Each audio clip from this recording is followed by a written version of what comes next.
Well, first of all, I just want to say thank you so much to the ISPU board for putting your trust and faith in me. I've been on the outer circle of ISPU since its inception, and it's a privilege to be on the inner circle now because I've been following just everything you've been doing and being a part of it really since you began.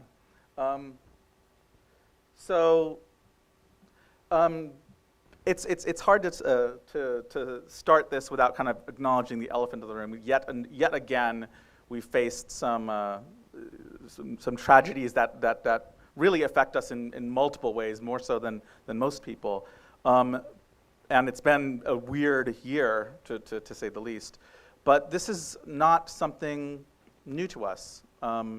We, of course, suffered the multiple tragedies of 9/11.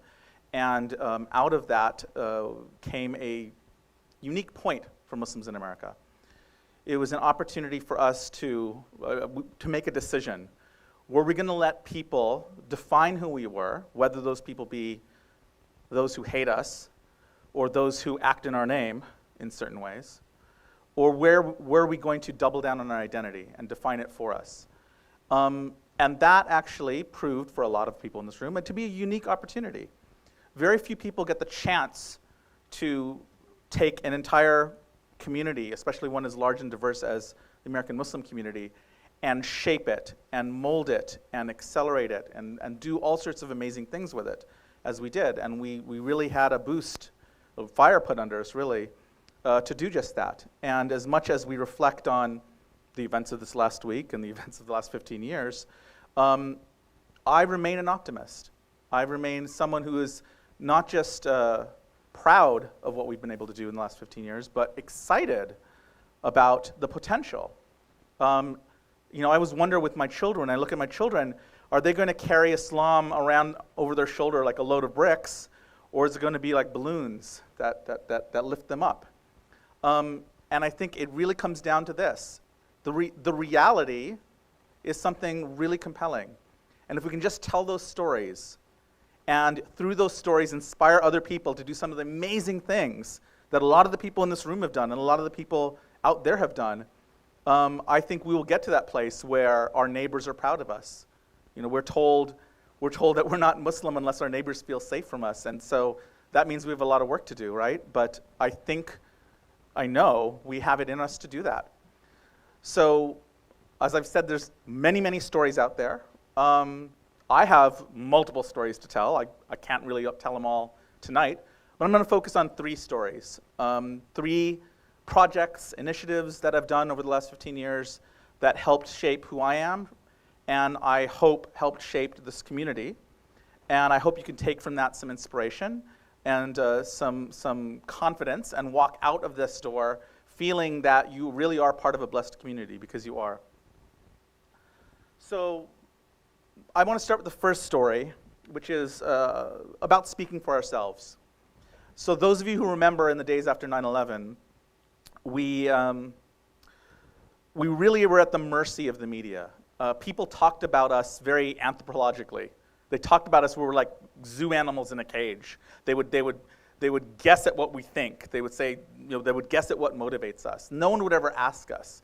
And even in the rare cases that people would ask us, we really didn't know the language of America. And I don't mean the language meaning English. I mean, we spoke above or around people because we didn't understand what people were feeling. We didn't understand their fear. We didn't, when we'd say things like Islam is peace, we think we know exactly what that means, but, people interpreted that as obfuscation, or they interpreted it as simplification or deflection, right? We didn't get that. So we were very, disempowered and caught off guard. And so one of the things that I took upon myself, and I was in Silicon Valley at the time doing various different startups, but this was something, the idea of Muslims owning their own narrative, and owning it honestly, was something that really appealed to me. And so in the months after 9/11, I'd actually started planning this before 9/11, but I kind of accelerated it. I launched a website called altmuslim.com. And the whole idea of altmuslim.com was to just change the narrative, was to not just respond to what was going on out there, but to start mining our experience for new stories and mining our community for new storytellers, right? And going outside kind of traditional channels. So one of the first things I did is I assembled a board of really young, dynamic writers from around the world, and started really hunting for raw talent. People who were blogging at the time. We didn't have social media at the time, it was all blogs. People who were blogging and were writing interesting things. And the whole idea of this project was not simply just to like take all these blogs or take all these writings and put them in one place, but to create a platform where we would train people, because remember, at this time, everyone who spoke about Islam was not from our community on TV and in the press. I wanted, the goal of this project was to replace all of them with people from our community. Not so that we could kind of, say everything's fine, everything's wonderful, but just to be that honest voice, because the idea that, Americans don't want to hear that we're perfect. They want to hear that we're human. That's what makes them feel comfortable with us. And so this long project started in 2001, and we brought on different people. We identified raw talent bloggers. People like Shahed Ali, for example, was one of our earliest writers. And we would train them to respond quickly to the media narratives, because if you do not respond quickly, the media cycle passes you. I mean, day one, by the end of the first day, you've already almost lost it. By the end of the first week, it's already in the back pages, and things move very fast. So we would train people to write very, eloquent, heartfelt, professional pieces. Then we would start syndicating them out to other papers, syndicating them out to other mediums, sending them to reporters that cover Islam. We started cultivating relationships with all of the reporters around the country that reported about Islam and Muslims. Not because we wanted to kind of browbeat them about the reporting, because they're human. They want to write, this is their beat. They're tired of writing about terrorism. They want the deeper stories, right? And so we would become a resource for them. We would become a sounding board for them. We would identify new stories, like this gentleman here. Some of you might know who he is. He's a really talented guy named Kareem Salama. And he was one of the people that we kind of identified him, interviewed him, wrote some stories about him, and then passed that stories on to the New York Times and Christian Science Monitor and other places, and then they started writing stories about him. So this is a perfect example of the way we tried to kind of mine our experience so that people got to see kind of how real and diverse we were, right? And that was something that was a project that eventually led to the people who were writing for us then being called to be on TV, to be the pundits. So we would strategically time our pieces and then strategically send them to different news outlets, and then lo and behold, you started seeing editors, assistant editors, whatever, of Alt Muslim being on TV and being called upon to be their own pundits. And I don't have to tell you where we are today compared to the days up to 9/11. Now there isn't a single issue that happens where organic Muslim voices are at least at the table. They're at least they're putting out powerful op-eds. They're appearing on TV. They're shaping the media by directly being involved and being at the table, and no longer tolerating people simply talking about us as if we weren't there. As a matter of fact, we frankly scared a lot of those people out of that business because it makes them look stupid when they talk about us and we're sitting right there saying, you don't know our experience, we know our experience. And so those of you who remember the way it was, we've come an awfully long way. And now, I sold Alt Muslim in 2001 to Pathos, where it continues now to grow in its own way. But we've now got a very healthy ecosystem. We've got a very new healthy ecosystem of social media, of media, that is covering Islam, that is reporting on Islam. This year was the year of the Muslim hashtag. We have so many active voices on social media that use hashtags to drive articles and drive responses. And what it's done is now it's shaped the way the media works. Everybody heard about Ahmed the Clockmaker, right? There was a big hashtag campaign supporting hashtag I Stand with Ahmed, right? Now, Muslims played a part in that hashtag, but the media jumped on board with that and resulted in people from the president to Silicon Valley to whatever speaking out about him and defending him, right? So this is an example of now Muslims leading the media and leading the narrative. If we had left that alone, if we had not been participating in that, it would have been a completely different story. So now we have got a great ecosystem of of social media savvy publications, of sophisticated publications that do sophisticated op-eds and sophisticated analysis, but even like the trendy hashtag conversations. We've got a great ecosystem that is now being taken seriously by that environment, and now being even absorbed into the mainstream publications. You now go on Huffington Post and BuzzFeed and these other places, and you see that you see Muslims writing for them, and you see rich conversations happening there that 15 years we could have only dreamed about. So we've come an awfully long way, and I'm proud to have played a little part in that. So I want to tell you now a second story, which is, of course, those of you who know that I created Zabiya.com, this halal restaurant guide. Now, at first that seems, okay, great, you created an app that helps people find halal food, so wonderful, what's the great deal in that? Well, there's a really deep and rich story behind this that I think reflects something that we should all be really proud of. And that is, every community that has come to this country has found a way to contribute to this country through its cuisine. And food is one of the best ways to get to know people. And a lot of people who are curious about Islam and Muslims, find out about us through our food. And when I started Zabiya.com, I could identify maybe 250 halal restaurants around the country. This was a time where there wasn't really even a defined market. I mean, a lot of people didn't have this expectation that they could go out and eat halal food. They just prepare it at home or something like that. And even then, the quality standards, I still remember going to the halal butchers with the flies buzzing around the meat and stuff like that. But what we've done in the last 15 years is pretty amazing. We've been able to introduce accountability. We've been able to drive customers to restaurants. The polling that we do of our restaurants shows that between 25-30% of all the customers that go into these restaurants do so because they found out about it on our site. So I got emails all the time from restaurants saying you helped keep my business. I get free meals all around the world. It's fantastic. I show up with, if I'm hungry in Hong Kong, I'll have my Zabiya.com sticker. I'll go in, I'll say, hi, I'm from Zabiya.com. I'm just going to put a sticker in your window. And they're like, bring out the food for this guy. So I've eaten free all around the world. It's been great. But I just want you to take a look at this graph. We went from 250 halal restaurants on the guide, which is really all we could find. There are now over 12,000 halal restaurants in this country. And that is not reflective of just our community growing. It's reflective of us taking a pride in who we are, being unashamed about our value system, sharing it with the world, sharing it with our neighbors, and being that contributor, being that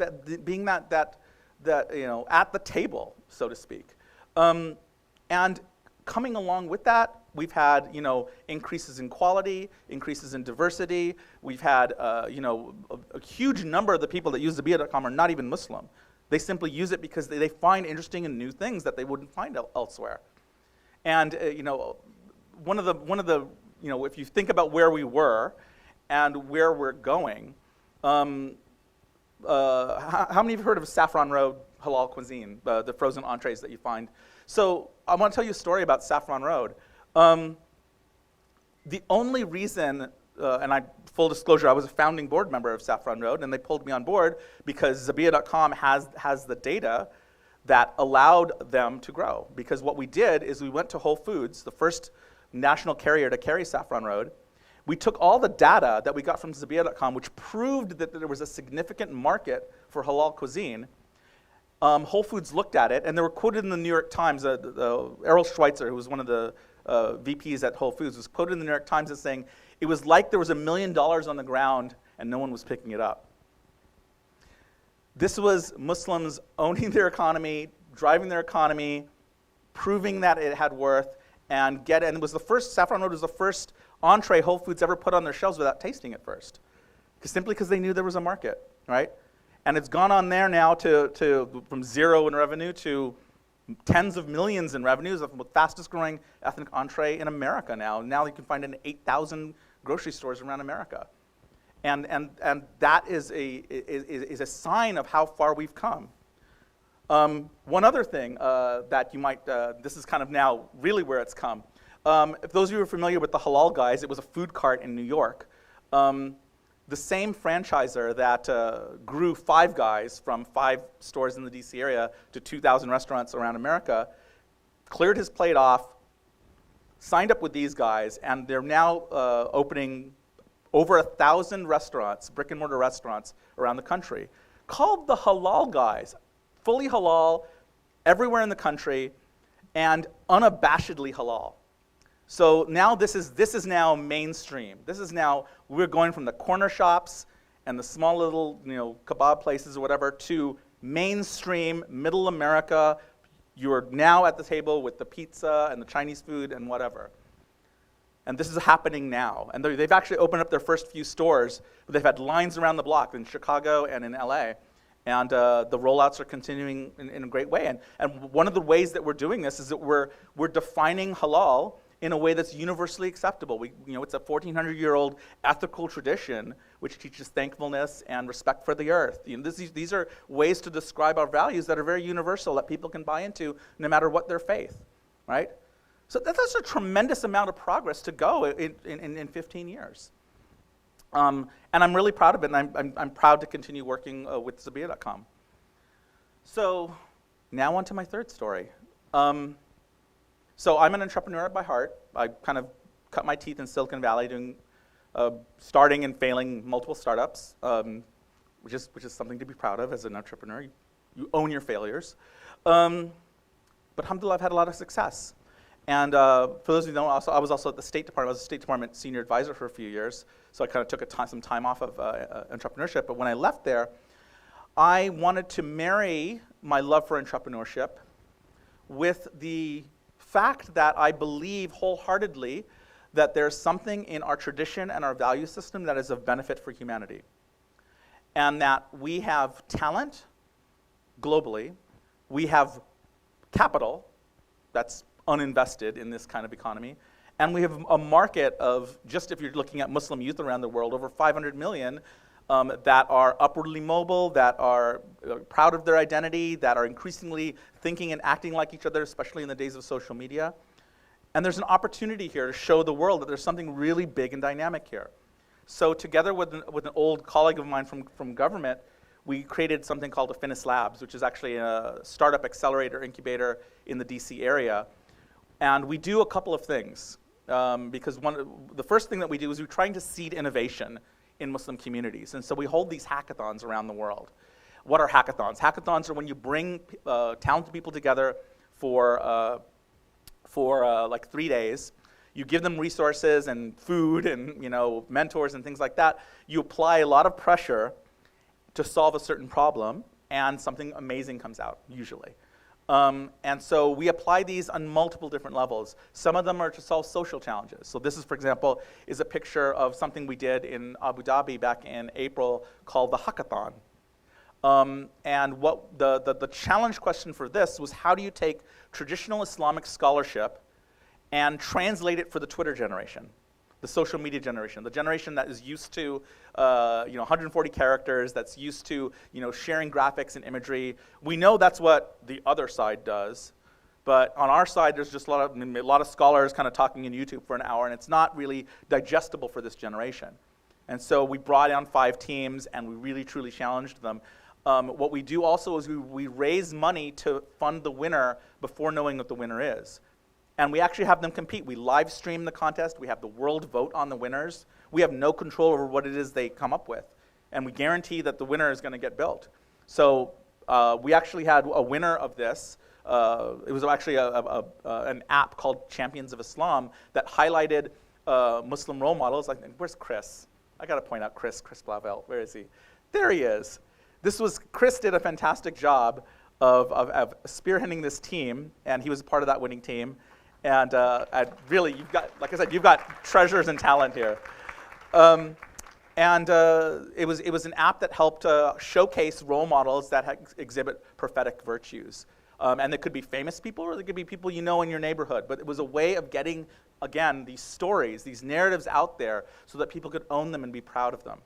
We actually had 3 of the 5 teams that exhibited here get funded, even though we guaranteed only one. Somebody who was watching the live stream funded another one, and the organizers, the original sponsors, decided to fund the second place one. So it was a way of amplifying this, again, bringing talent, money together, applying pressure, creating solutions. So we are doing these hackathons all over the world. We're doing one in Silicon Valley with Google and Facebook to combat online hate. That will be in January. We're doing one in Uganda with Muslim communities in the slums of Kampala to try to generate jobs that can employ people. We are working on additional ones that everything from refugee crisis to human trafficking to just a wide variety of these. We did one in Sydney, Australia to combat anti-Muslim sentiment. And the winning app of that actually is not just an app that could do a nice service. We're actually planning on turning it into a new startup, a revenue-generating startup, and incubating it in our incubator. So a lot of them, this is again a way to seed innovation and get people to believe that they can be a part of a solution. Probably the best product of all these hackathons are having multiple people participate and emerge on the other side feeling that I can really do this. This is not something that's inaccessible. So the other thing that we do is we incubate and accelerate startups. So we have an incubator in Northern Virginia. We have now 6, 7, 8, we keep adding companies. We should probably stop soon. And the thing that these companies all have in common is this. So first of all, they have a passionate, creative, talented founder, someone who can really drive it home. We can never care more than they care. Second is that the good or services they produce mines Islamic values and heritage in some way. Not just for the benefit of Muslim communities, but for the benefit of as many people as possible, everyone, ideally. And we actually, then we try to encourage them to go for global markets. So we're trying to showcase that there is a space here, there's an ecosystem here that all Muslims can be proud of, that people who are looking at Muslims can see that Muslims are not just a source of problems, they're a source of solutions, and that we can hopefully then attract that venture capital that sees that there's a true opportunity here. That these are viable businesses that generate revenue, that can go for global markets and make a lot of people proud and stimulate other people to join this. We want 1,000 companies like this to bloom. And if they're all rooted in our heritage, again, people will start seeing us as people that are contributing, that have something new for the world, that is interesting and unique. The other thing that we do is we empower creative types. So we actually created a nonprofit called Applied Creative Artists that is specifically meant to tie Hollywood talent to Muslim storytellers around the world and to give them mentorship and training so that they feel that they can tell their stories in very professional ways. Because a part of none of what we're doing matters if we can't tell those stories. As a matter of fact, the third day of the 3-day hackathons, we specifically spend time on them because they have to basically give a TED Talk to share their idea and win people over. And it's usually the person that does the best speech wins. So we're really trying to encourage that storytelling ability for everything that we do.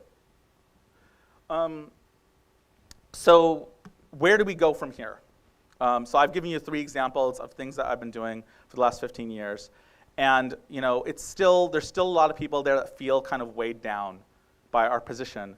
And one of the things that I really want to emphasize to people is that we are, and I don't mean to belittle what people have been through, and I don't mean to kind of make light of the situation that we're in, because it is a very serious situation. You look online, the volume of hate that you see online is unprecedented. It really is crazy, but I want people to understand a couple of things. One is that, first, don't believe everything you read on the internet, right? That's the first thing. There's a very, very big difference between the online hostility that you see and the real world that we live in. Remember the protests that people were trying to do a month ago that everybody thought were going to be these big national protests against Islam? How many people showed up here in Michigan to those protests? So one that got invited in for coffee and donuts. Half of them got canceled. Another half of them had like one person. I think just in Arizona, you had a few more there. I remember going to the Jummah prayer at Washington National Cathedral. I think some of you were there as well. Where Franklin Graham had put up a post, calling for people to protest, and was shared 50,000 times, and people were expecting all these people to show up. One person showed up, and it was sad. We wanted to give her a ride home or something. She was even holding up an offensive sign that said Muhammad is dead. I'm like, everyone agrees with that. It's not. You're not offending anybody. So there really is a big difference between what you see. And I don't want people to get so hung up and distracted by the hate they see online or the silly season that people have just talked about. to realize that we are a blessed and privileged community. You know, remind yourself, there are communities in this country that have gone through far worse than we've gone through, and have had far less to overcome than we have. You know, we are, alhamdulillah, in a position, if you'd asked me in the days after 9/11, we would have multiple people who were elected to office. We'd have Muslims working throughout the highest levels of government, not just in state houses, but in federal government, that we'd have very visible Muslim faces on TV. We'd have nuanced stories in Hollywood and in the media. I wouldn't have believed it, but we've come a long way. And frankly, when I traveled the world, when I was at the State Department, I went to Muslim communities around the world. They all look to us because we're not as burdened as they are, frankly. And so they look to us as they would like to be where we are, and so they look to us for leadership. So it really is kind of our responsibility to do that. So, so don't let the hate get to you. Don't let it bother you too much. And, embrace your privilege. We're a privileged group of people. We've done fascinating things and amazing things. We've got so many smart people in this room and in our communities. Tell their stories, empower people, make them feel like they can make a difference, make our neighbors feel safe and secure in our presence. I want my kids to not ever feel what I felt in the days after 9/11. And I think we're so close to that. And that's why the work that ISPU is doing is so important. Because all of this stuff that's happening, happens in ignorance and silence unless somebody tells that story and tells those narratives and tells those stories. And ISPU does a fantastic job of that. And I'm proud to be a part of that, and I'm proud to have been here to talk to you about it. Thank you so much.